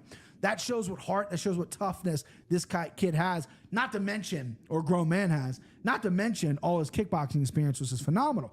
The problem is when you're fighting the lower level guys and then you get a little taste of the upper level guys in the UFC, like the Douglas Limas, like the Logan Storleys, which he dropped, then you enter the UFC, you're in the fucking show. This is the fucking show, boys, right? And you're getting Kevin Holland, who's been in there with fucking everybody, right? Win, lose, or draw, he's been in there. He's confident. They're both built the same. I think MVP might be a slight taller than him. Don't know about the reach. Kevin Holland is phenomenal on the feet. We have seen him struggle with guys on the feet, though. You look at the Wonder Boy fight. He was a step behind Wonder Boy. Wonder Boy has a karate style. MVP has a karate style, but they're very, very different karate styles. But along the same lines, I see a lot of people using that fight as why MVP is going to win. I get hit up by 3 different people in the DM saying, Kevin Holland by submission. I don't see that happening. MVP's never been submitted. I know he hasn't fought a ton of people that can submit him, but he is tough to bring down. He's tough to hold down, and Kevin Holland isn't this elite wrestler all of a sudden. Kevin Holland has great submissions, maybe a drop, maybe a quick jump to a darce or something on the ground. But other than that, I don't see that happening. I like Kevin Holland. He's been fighting the better competition in the UFC. Minus 135 is a good number. I can understand why people are excited for MVP at plus 114. I'm excited that he's in the fucking show. I don't think he's going to get close to a title, but he's in the fucking show.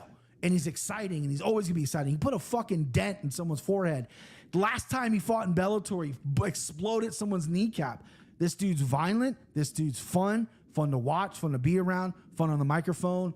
So I'm rooting for MVP for sure. But if I got to split hairs, if I'm picking fights, I like Kevin Holland. And the more I've sat with this whole week, because I picked this earlier in the week, and the more I've sat with this, the more I like Kevin Holland, because guess what?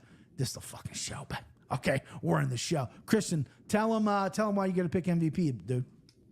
That was a fire breakdown. MVP about to embarrass Holland. Whoa, chat.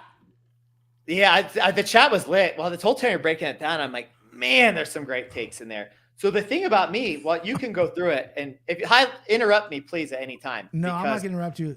You know me. Said I look like the singer from POD, but husky. Yeah, there's better comparisons higher up there in the chat. All right, too. Yeah. I don't know I can't remember what the lead singer of POD looks like, but I mean, I am of that age. I remember POD. Yeah.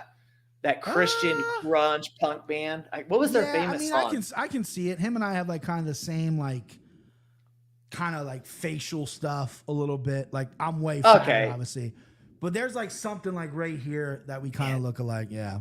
Yeah. There's a POD song that's like on the tip of my tongue, but it's probably the one that's on the tip of anybody's tongue. So this fight, I don't have cable, haven't for a long time. Yeah. And I told you I haven't watched a Bellator fight in it's had to have been at least 5 years. And I just found out recently that Michael Venom Page was black. So what? Yeah, that was in the group chat. Wait, you can check the timestamps. Yeah, wow. So that's how little Bellator I watch. Like if a guy's coming in, I'll go back and look at some of it. But I don't think I've ever seen a Michael Venom Page fight. And I didn't check any tape on it. I have in my notes, aging karate striker. Aging karate striker, okay. Yeah, I'm not going to hold the Mike Perry thing against him. I mean, Mike Perry found a spot in bare knuckle. He beats everybody, so that's no big deal. Because listen, you're not going to. Mike Perry is built different, right? I don't remember. Do you remember when he left UFC? He's like, "Oh yeah, this is just. I'll be back. I'm just going to do this." It's like, bro. I mean, I think you found your niche. Yeah. Yeah. So I can't focus on Kevin Holland though against an aging karate striker. Again, this is the second time I said it. Way more tools in the belt. And this is the thing with Kevin Holland. Will he use his ground game? Probably not, but he has it there. Younger, longer. Kevin Holland's always been good at distance, and he's also good in close. You saw what he did with Jacare when he got in close. They were sitting there, hip to hip, and he knocked them out from there. The guy's kind of got everything with that. If he's trying, this should be easy. I also something with Kevin Holland, other than that Wonder Boy fight, which he easily could have won. He really hasn't gotten beaten up too bad. I mean, I think he's always standing so far away. Look, he could sub this guy if he wants. I think he could knock him out if he wants. I'm the worst person. I wish I would have got this one first because I don't know anything about Michael Venom Page. Next time, raise your hand. I would have given it to you. Sorry, bud. Well, I didn't expect you to come out with that thing of beauty that. Wow, this fight's good. Short story. It deserves it. It's that good of a fight. Yeah, I'll just listen. I'm gonna bet what the chat says. This fight's not me. When these guys come over, it's not like Michael Chandler coming over who had all this hype and stuff. Sure. This is again a guy that had a curate. I always knew it. That had a curated record for him at Bellator. And it's is he ever gonna fight anybody? A lot of shows over in London, because he's huge over there. Then they would give him a stiff test with Limo, or they give him a stiff test with Storley for the title. He'd fall a little short. So who's your official pick? Sorry, I was reading the chat when you were. You picking Holland? Or easily Kevin Holland. I'll probably mortal him up. It's I think it's that. Even though I've never seen the other guy fight, so it's probably not a wise decision. Not if I get to him first. All right, here we go. Come in, man. We gotta get to it. We're an hour in. I don't like to keep these too long, but we're having so much fun. The chat is fire. The guy said the same dude who said I look like Chino Moreno from some band or whatever. That's Chino Moreno. I don't. That looks like Guy Fieri. But I tell you what, if I could grow a goat like that, man, just the pussy come running. Right. DP, Dustin Poirier, plus 170. This line's moving all over the place, boys. It's going to be moving till fight night. Dustin Poirier, plus 170 versus Benoit Saint-Denis, minus 205. Just an absolute fucking shellacking this fight's gonna be. What a fucking fight. Christian, I'll let you go first. Since I stole your thunder last time, get it out. No, I didn't have any. I didn't have any thunder. I had bring the thunder this time. Bring the fucking thunder. Tell me because this is gonna be, as long as it lasts, it's going to be violent. Because do you want me to break it down, or do you want to keep going? I'm setting the stone, setting the stage. Because Benoit has no other speed but straightforward. I've never seen this guy not come straight forward. Dustin Poirier loves violence, but he's more calculated, calm. He's been in there with everyone. So now, as I set that, tell me you like it. You know I'm gonna go ahead and take it. So here's how this. Go ahead, man. Yeah, I was gonna say you stole my thunder last time. I think I had the thunder of like a stolen Civic with the catalytic converter cut off of it. That's like most of the Civics here in Denver these days. Yeah, this fight, I was shocked when they booked it. I think almost everybody was, because we're so used to these top 5 in 155 just fighting the same 5 guys. And not that it's boring. Almost all of these fights have been great, but we're just like, man, we can see these guys coming up. I kind of look at this as like Poirier. I remember everybody was shocked when Gaethje fought Fiziev. It was kind of came out, we're like, dang, like one of these guys is, because like Oliveira wants nothing to do with anybody. Like, and, just I think we're seeing that same sort of thing where it's like, all right, I still got it. I'm going to prove it. Like, these guys don't have shit.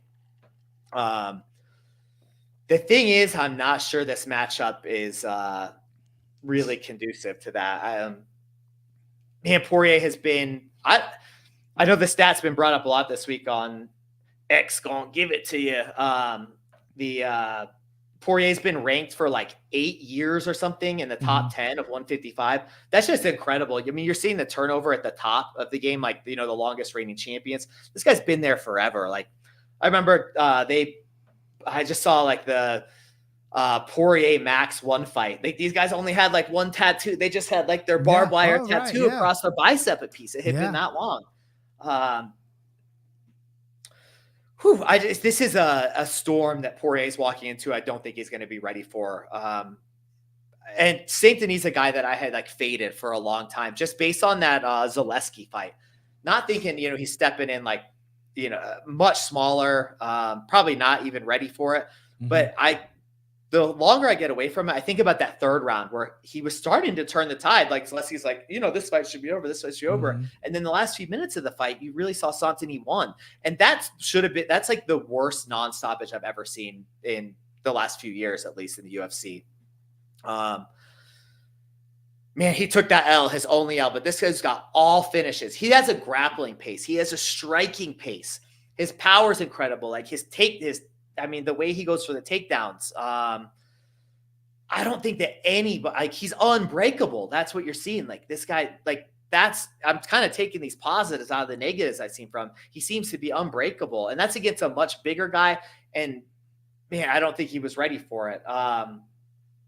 As for Poirier, we've all seen it. I mean, we've seen like the rise, the current, like, I don't think there's any fall. Losing to Gaethje in a weird way is one thing, but I don't think Poirier's like definitely slipped by so much, but there was like with the RDA thing, like these grapplers that can really take advantage of certain fighters. I think that's what, like, a pressure striker and a pressure grappler. I just don't know if Poirier like has not the wherewithal, I just don't know if he can handle it for as long as Saint Denis seems like he can bring it. Or I should say Saint Denis. Shout out to Saint Denis, any RDR2 players in here. Remember when you first ride the train into Saint Denis? Saint Denis. I kind of look back to the Chandler fight as maybe the most similar matchup of the two. And man, Chandler was close to finishing that fight. But this is a much younger, much fresher, and I think like harder hitter and better grappler. Probably not better like wrestler, but in terms of like submission finishes, and I've seen kind of Poirier be weak to that. I can't believe I'm doing this. A guy that I think I faded in 3 out of 4 fights. I always give a shout out to my mom once per podcast. She picked Saint Denis via finish over Bonfim, and that was like, that performance was like a transformative thing for me to be like, I need to pay attention to this guy. And I saw in his that performance and the 2 following ones, I saw everything I needed to see, that this guy has it all. A complete fighter with just pure like pit bull, like Michael Vick dogfighting aggression. Like this guy has it. And I think that Poirier is going to be the victim. So let's go. Right. Benoit Saint-Denis. That was your longest breakdown ever on the show, by the way. Sorry, was it too long? No, not too long. It was just a long breakdown. I'm just saying. I got to go back to one of these comments. Lazy Bed. He said, I think I nailed it with a John Goodman comparison. Might see a little Tim Allen spits in there. The reason I'm showing this is I don't necessarily know if I look like a young John Goodman. I love John Goodman, maybe. But my dad, my real father, RIP, looked and sounded exactly like Tim Allen, just bald. So that's why I put that in there. So maybe there is some truth to that. Listen, this fight's just so good. I have faded Benoit Saint-Denis every time he's fought. Basically, I pick Monfreme. I think I picked him again. I know I picked Frivola. I haven't talked to Frivola about this, but man, Matt Frivola is a big, strong dude for 55. He took down Benoit Saint-Denis twice, and Benoit popped the fuck back up.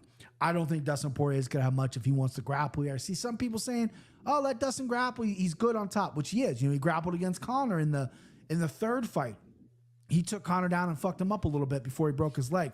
Great strategy. I just don't think that's going to be the way here. I think Benoit's going to be pushing the grappling aspect. I see Benoit against Thiago Moises, where Benoit was just coming in, slowing down, and he got cracked with so many punches on the counter. He had Moises against a cage, and Moises is slipping, and he's getting hit with a few, and Benoit's just throwing, he's pouring blood, and he's getting tagged, and he's eating them. You can't eat so many, you can't eat that many against Dustin Poirier. That's where I'm leaning on. I'm leaning Benoit being too aggressive and getting caught and kind of getting knocked back down to place. I think this guy's going to fight for a world title one day. I think if he can consistently make 155, he's the future for sure. Aggression, toughness, evolvability, if that's a word. He's evolving every time he fights. His grappling's great. I can see him taking Dustin down in the second or third round and Dustin just being like, I got too many fucking millions in the bank to be fucking around. I'm going to go and give up a choke and submit, you know, like he did against Oliveira, like he did against Khabib. So I can see that being a possibility. I see Benoit Saint-Denis by submission a real viable option. I also see Poirier by knockout. I don't know if Benoit Saint-Denis can get knocked out. He's got a little staff on his head. He's got a huge mountain on his head. I got a pimple right here. His is like this, pretty big. So staph infected Benoit Saint-Denis. Could he be compromised? Could he be a superhero? We don't know. I see the chat talking about it. But when you're hanging that number on Dustin Poirier, the Diamond, who I'm not a big fan of, if you check this fucking podcast, I mean, I'm a fan of him as a fighter, but I'm not a fan of betting him. If you check this podcast, I pick against him all the goddamn time. I'm going Poirier. Going Poirier for this number alone. I think it's going to be an absolute brawl. I think Benoit Saint-Denis, he got hurt in the Oleksiejczuk dos Santos fight, and then Moises, who is not a powerful striker, clipped him a few times. If Poirier, who I think is the best counter boxer in the pocket in MMA, I truly believe that, regardless of age, in the pocket, his countering is better than anybody's. If he catches Benoit in some of that chaos, it's a problem. I think Benoit also can come out and overwhelm Dustin Poirier on the ground with just everything, right? I love the Poirier taking it back. He shaved his head, right? He's old school in it. Doesn't need to take this fight, but wanted to take this fight and said, fuck everybody. I'm taking this fight. I love the mentality. I need to see that in there, right? He's got one more good run for the title in him. He loses this, he'll never fight for the title again, right? He might never even fight again. He's got so much goddamn money. But if he loses this, he will never fight for the title again. If he wins this, or at least is competitive, I shouldn't say loses. If he gets his doors blown off, he won't fight for the title. If it's competitive, there could be a title run later in the future. I'm going Dustin Poirier. I like the plus number. I have a bet in already. I got it at plus 185 on a sports book that might not be affiliated with another podcast that I'm part of, so I'm not going to say the name. But I do have a small bet on that. I will be betting this live. I think you're going to get a great live number, especially if round one's crazy. I don't know. There's so much possibility in this fight. The chat's going absolutely fucking nuts. I love it. As it should be. I saw somebody, I've had impetigo when I was a kid, and somebody, I can't remember where it was, said they had it when they were like adult and grappling. That shit, I remember just sleeping all the time, and I still have like dents in my leg from it. That shit is what brutal. The hell is it? What did you say? It's impetigo. It's like a type of staph infection. Oh yeah. But I got it when I was like probably like 5th or 6th grade. And yeah, I still have like these smooth dents like along my calf from it. Like it's crazy. Yeah, like no hair grows from it. I've had chigger bites. You ever had a chigger bite? Yeah. Or sand fleas. Sand fleas. I got bit when I was a kid. No seams. No seams are the worst, but we don't have them in Colorado. But every time in Wilmington, those no seams. Oh yeah, dude. I got in Hilton Head, South Carolina when I was a kid. These other kids we met on the beach, we didn't know them. Like, hey, they dared me, and I was such an idiot. I put my hand over this thing, and a fucking bunch of fire ants came out and bit my hand up. Woo! That stung a bit, boys. All right, we're at the main event. Sean Sugar O'Malley. Minus 278 versus Marlon Tito. Hey, Tito. Vera plus 225. Rematch. Going to be a fun fight, I think. I think it's going to start slow, end great. I think it's going 5. If you check the tapes, you check the receipts, this son of a bitch sitting right next to me, this son of a bitch sitting right next to me, and the son of a bitch that's not here laughed at me. Laughed at me when I said 2 years ago, that Sugar Sean O'Malley would be champion one day. They laughed me out of the fucking building. And look where we're at, right? I have nothing in common with Sugar Sean O'Malley. I am a monogamous. I do not share my wife. I do not play video games. I do not smoke weed. I do not dye my hair crazy colors. Him and I have nothing in common besides that we're fighters. Or excuse me, I'm not a fighter. That we're fathers and that we like fighting, right? But his skills are real. They're real deal. His stand-up, his right hand, his movement, all that's for real. His mental is for real. The Cheeto fight one, I've rewatched that fight more than I probably ever should because you guys lambasted me after that performance. Lambasted me. And I don't even know if it's a word. I just made it up. Definitely is. Cheeto caught a nerve. Shut O'Malley down. I didn't like how O'Malley responded because we've seen other people get their nerves kicked. It's a debilitating thing, but Henry Cejudo won the fucking title doing it.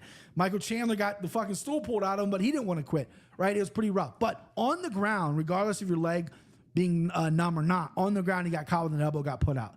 I take nothing away from that performance. That's a Cheeto win, right? And O'Malley only landed 10 strikes in that first round, couldn't really find his rhythm. I feel like the same thing's going to happen here. It's going to be a slow pace. Cheeto works slow. He's a 5-round fighter. They're going to have to ease into the fight. Sean's going to have to be on his Chris Mutino shit. He's going to have to be on his land 230 strike shit because that's how he's going to beat Cheeto. Don't think he can finish Cheeto. Cheeto's never been dropped, never been knocked out, never been submitted. I think Sean has to be smooth, calculated, switching stances so you're not capable of the kicks. When he's southpaw, you're orthodox because when you're southpaw, that's how you got kicked. I like him in this fight. Sean O'Malley by decision. Slimed him up. That slime ball cannon at number 3 right there. Sugar Sean O'Malley. Everyone knows he's my guy. I like him in this spot. I thought a lot about it. I know I might not be picking with my brain or my heart or whatever the fuck. I'm looking at this number. It's a little high. I see people loving Cheeto. That's a great pick. I'm never going to disrespect anybody picking Cheeto. I like Cheeto. But I do think Sean O'Malley is skill for skill a better fighter than Cheeto. Cheeto gets outstruck by everyone he fights. He just happens to land that strike. Could he do that? Can he get lucky? And I don't want to say lucky. Can he do it again against Sean O'Malley? I think Sean O'Malley's too good to do it. So I like Sean O'Malley here. I like him by decision.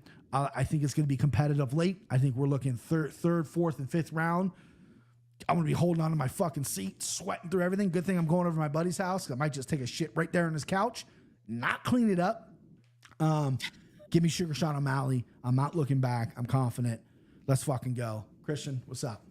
Jesus, bro, you're gonna take a picture of Sean O'Malley's chest piece to your tattoo artist on Monday morning after your plastic surgeon appointment and get that tattoo. Nah. Jesus, you love this guy. This guy's good. Skills, baby. Skills pay the bills. Yeah, he is good, and kind of being able to watch his improvement since the last Cheeto fight. Cheeto's been the same fighter before and kind of being the same fighter after. Man, O'Malley has gotten a lot better. His distance management is great, and it's essential in this fight because if Cheeto gets close to him, this is a 5-round fight. That's not that 3-round fight that he lost in 3 or 4 minutes.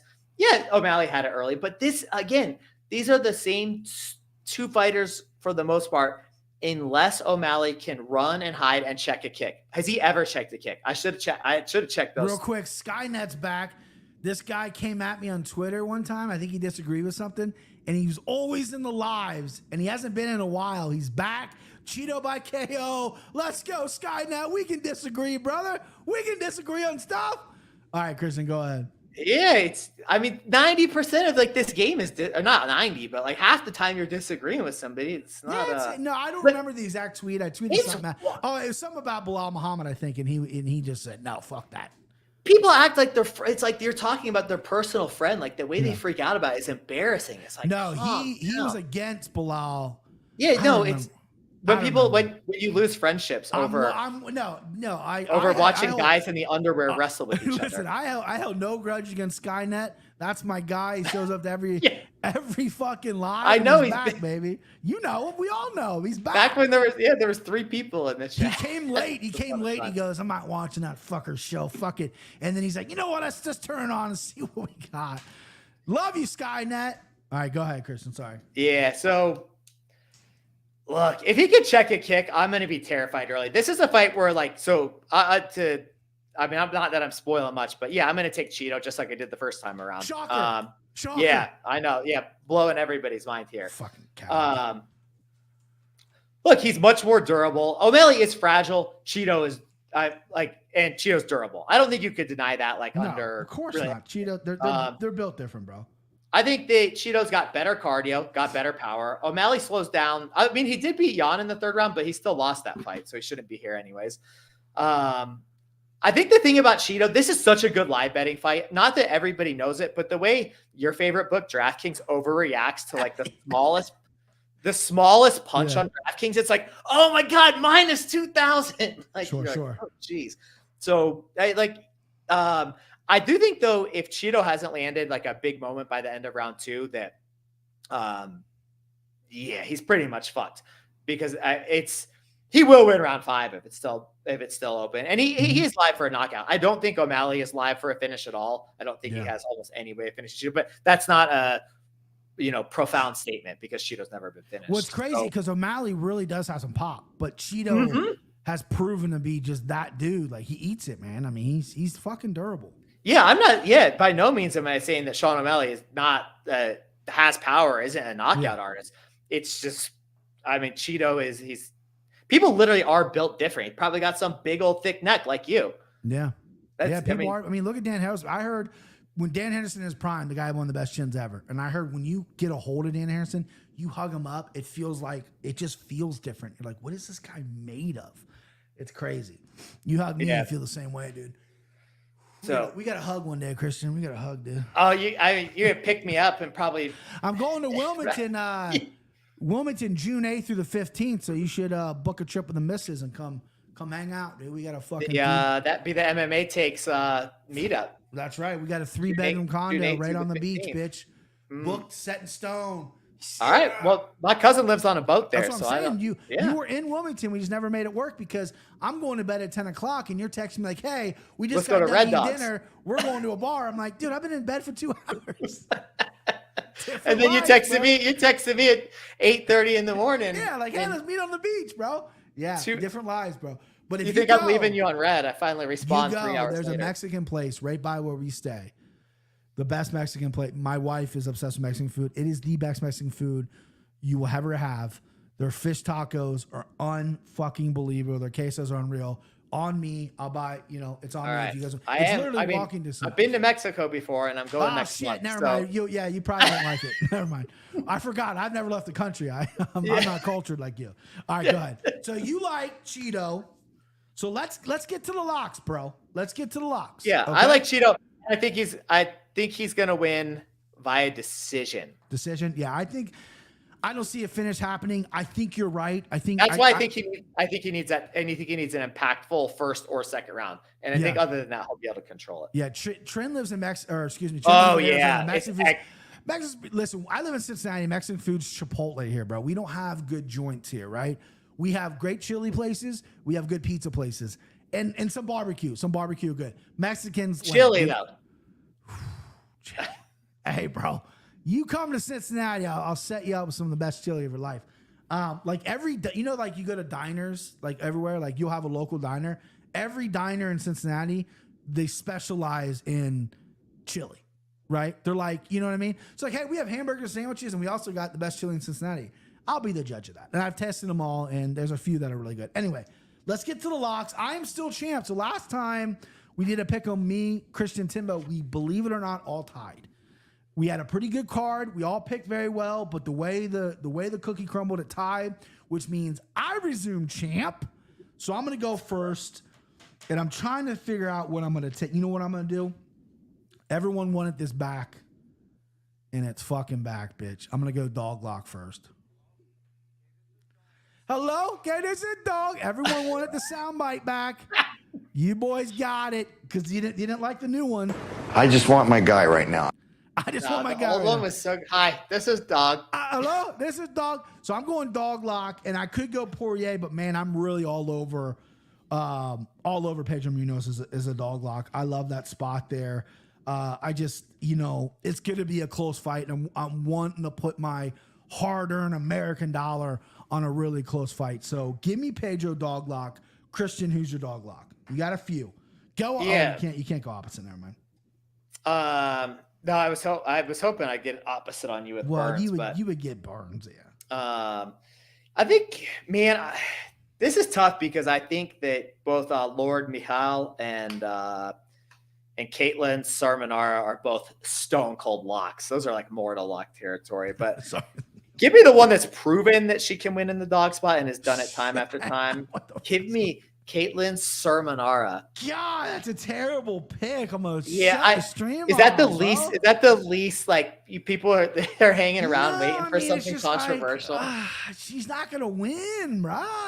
But I bet to win. I bet to win money. That's the difference between me and you. I bet to win that hopefully Macy sees that I picked her one time, and when I'm out of UFC, she goes, "Hey, fathead guy, you picked me one time. What's up?" I go, "Hey, what's up? Here's my wife." Now, I like Macy a lot in that fight for numerous reasons. All right, so Christian, go ahead. You get mortal lock. You get send him home, babe.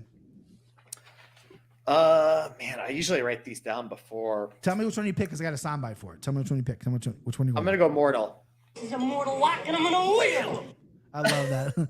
He's a mortal lock. I'm gonna wheel him. Who's your mortal lock, and who you gonna wheel, bitch? Man, this fight card is so good. Man, I know the odds are wild, and I'm gonna pick on something I've never seen before. Sure. But I'm gonna pick based on something I have seen. Kevin Holland is gonna easily win that fight, and he's like -130. This is, by the way, people who are tailing us, right? This is Christian picking against MVP, who up until about a couple days ago thought he was a white guy. So remember that. Although I do like the pick, I think Kevin Holland's a good mortal lock. Again, I really chewed on that fight this week. I really do think Kevin Holland's a good pick. My mortal lock, it's between two guys. I got to put my money where my mouth is. It's going to be Jack or it's going to be Sean. I'm going to go Sean. Sugar Sean O'Malley, mortal lock. I put a lot of money on the first fight. My reads are the same. I like that as 5 rounds for him. I like him to go out there and really prove it. And I hope it's an exciting fight. I hope it's not boring. Because I can kind of see it get a little dry, but I really do think it picks up. So Sean O'Malley's my mortal lock. So you got to send him home. Send him home early. Yes, it's back, baby. Oh my God, have I been waiting for that one? Send him home early. It's back, baby. So who do you like as your send him? Oh, actually, I picked send him home. You pick, yeah, it's yours. Man, should I just do it? Should I just do it and say fuck you right to your face? Send him home. 3 named Jack. He's taking Gil out. He's getting him out of there. He's getting Gil out. Old ass Gil. Nah. Jack Della Maddalena, send him home. Who you got? I can see that happening. Give me that under Benoit St. Denis. Benoit St. Denis. That boy good. That boy Benoit good. I you know what I mean? I see him done punch kick hard. Give me that Benoit St. Denis. All right, Dan. That Benoit is done good. I went to a guy's house one time in the summer, and he answered the door. It was a signature required, and I'm sweating through my ass, right? 'Cause it's hot, right? Fuck, I'm a big guy. It's hot. He goes, "Are you all right, boy? Do you need some water?" And I'm like, he's like, Louisiana, like, "You need some water, boy?" And I'm like, "Nah, dude, I got some in my van. I'm good." He looked down on me, though, and talked down on me like, "Dang, boy, you need some water?" No, it pissed me off the rest of the day too. Like, fuck this guy. What do you mean? Do I need some water? All right, that's it. That's the show. Timbo, we love you. We missed you, brother. Christian, you're the best. I will be watching these fights over at my buddy's house, so I will bring the sheet with me and keep score, even though every time I do that, people are like, what's this? What are you doing? What's this thing? What's this notebook? Let me see this. And they all want to touch shit. Get fucking hands off, okay? But I will be keeping score. Thank you for the chat. You guys have been amazing. Hit that subscribe button and follow me and Christian on Twitter at Brian Peach MMA. Christian, what's your handle? What's your handle? It's that play Beezy, but I mean, I'm not as active as I used to be. I'm not trying to grow my brand anymore. He turned 40 and shut off social media. And then every time he's on I still have it. Every time he's on this podcast, he goes, you know what? This is going to be a good grease ball parlay. This is going to be a good grease. And he never gives it out, people. It always Come wins, on, too. Dude. Can you please tell the people right now you'll give out a grease ball parlay? All right, I'll do it. This All week. right. And I'm going to retweet it if you don't follow him, and we'll go. Good show. Good show. Don't Chat, you're the don't fucking follow best. me. Follow him. He's the best. I'll see you, boys.